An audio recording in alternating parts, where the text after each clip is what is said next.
Hello everyone, मैं हूं आपके साथ गरिमा और आप देख रहे हैं गॉसिप विद गरिमा। आज की वीडियो में हम बात करेंगे कि आखिर आज के समय में लोकतंत्र का जो चौथा स्तंभ है मीडिया, उसकी साख क्यों दांव पर लगी हुई है। क्यों लोगों ने अब मीडिया पर भरोसा करना छोड़ दिया है और कुछ सवाल भी उठाएंगे। लोकतंत्र के एक मजबूत स्तंभ की साख आज दांव पर लगी हुई है। जी हाँ, मैं बात कर रही हूँ पत्रकारिता की, जो कि एक सबसे महत्वपूर्ण कड़ी है सरकार और जनता के बीच की। देखिए, समाज में मीडिया की जो भूमिका है वो बहुत महत्वपूर्ण है, क्योंकि ये जनता और सरकार के बीच सामंजस्य बनाने में मदद करता है। लेकिन ये अब ऐसे स्तर पर आ गया है जहाँ पर लोगों का भरोसा इस पर से ही खत्म होता जा रहा है और इसका अत्याधिक व्यवसायीकरण यानी कि बिजनेस बन जाना ही शायद इसकी इस हालत की सबसे बड़ी वजह है। पर जहाँ तक मैं सोचती हूँ, इसकी और भी कई वजह हैं, कई ऐसे कारण हैं जो इसकी इस दुर्दशा के लिए जिम्मेदार हैं। सोशल साइट्स, इलेक्ट्रॉनिक मीडिया और इंटरनेट के ज़माने में प्रिंट मीडिया अब बहुत ज़्यादा कमज़ोर हो गया है, क्योंकि अब लोग सोशल साइट्स का सहारा ज़्यादा लेते हैं, क्योंकि व्हाट्सएप, ट्विटर और फेसबुक पर हर जगह बहुत तेज़ी से खबरें फैल जाती हैं और यहाँ पर मिर्च मसाला लगाने में भी बहुत आसानी हो जाती है। हालांकि बहुत जल्दी जो खबरें वायरल होती हैं, अब वायरल खबरों का फैशन चल रहा है, तो भला सुबह तक कौन इंतजार करेगा न्यूज़पेपर का। न्यूज़ चैनलों की बाढ़ सी आ गई है, लेकिन आज सच्ची पत्रकारिता और खोजी पत्रकारिता जो है वो कहीं गुम हो गई है। हर मीडिया हाउस राजनीतिक घरानों से जुड़ा हुआ है, लगभग हर मीडिया हाउस। टीआरपी बढ़ाने की होड़ सब में लगी हुई है। देश की चिंता कम है, न्यूज़ चैनल्स को विज्ञापनों की ज़्यादा है। ये कारण भी इसके लिए बहुत ज़्यादा जिम्मेदार हैं।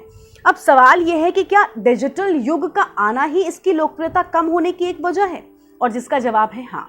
क्योंकि पिछले कुछ सालों की बात करें तो मीडिया से जुड़े कई लोगों पर बहुत बड़े बड़े आरोप लगे हैं।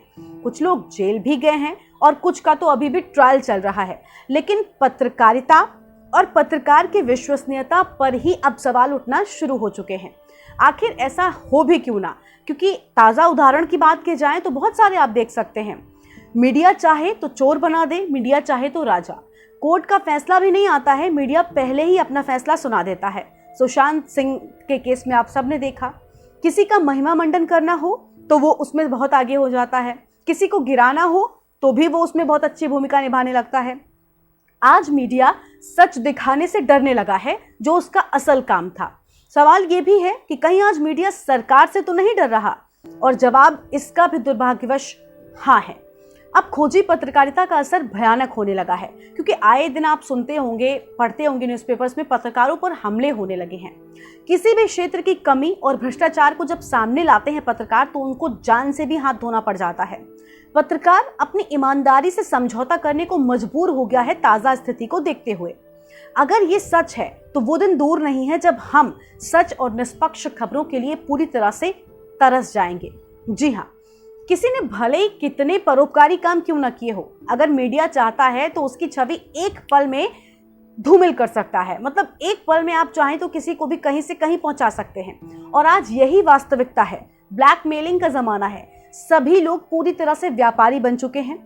डिजिटल युग में हर ओर कंपटीशन ही कंपटीशन है, और जिसके फलस्वरूप मीडिया को चलाने के लिए खर्च भी बढ़ रहा है। नो डाउट खर्चे बढ़ते हैं, लेकिन इन खर्चों को पूरा करने के लिए ज़्यादातर मीडिया हाउसेस जो हैं वो सरकार और पूंजीपतियों पर डिपेंड हो चुके हैं, बड़ी बड़ी कंपनियों पर डिपेंड हो चुके हैं। इन सब पर डिपेंड होने से मीडिया की जो आज़ादी है वो पूरी तरह से खतरे में चली गई है, क्योंकि जब आप ऐड चलाते हो किसी कंपनी का तो आप उसके खिलाफ खबर नहीं चला पाते, क्योंकि वो ऐड चला जाएगा। नेता दलालों से गठबंधन, ब्रेकिंग न्यूज़, विज्ञापन और अनेक प्रकार के जो हथकंडे मीडिया अपना रहा है, उसकी वजह से आर्थिक रूप से तो वो सक्षम हो जाता है, लेकिन अपनी पहचान और वजूद को कायम रख पाने में असक्षम हो गया है। और सभी लोग, हम, आप और मीडिया बदलाव की बातें तो खूब करते हैं, लेकिन इनमें कोई भी बदलना नहीं चाहता है। सभी एक ही नाव पर सवार हैं और स्थिति डामाडोल हो रही है, बहुत नाजुक है। जो आम जनता की आवाज़ है, अगर वही करा रहा है तो आखिर कौन खड़ा होगा समाज को आईना दिखाने के लिए? कौन है जो खबरों को सामने लाएगा? कौन है जो सरकार और सरकार के कामों पर नजर रखेगा? हमारी और आपकी परेशानी को सरकार तक कौन पहुंचाएगा? अब भी वक्त है, हम संभल जाएं। चकाचौंध, टीआरपी की दौड़ और पैसों के पीछे न भागकर अगर निष्पक्ष पत्रकारिता पर ध्यान दिया जाएगा तो शायद लोकतंत्र का जो चौथा स्तंभ है वो खोखला होने से बच जाएगा। आज के इस वीडियो में इतना ही। धन्यवाद।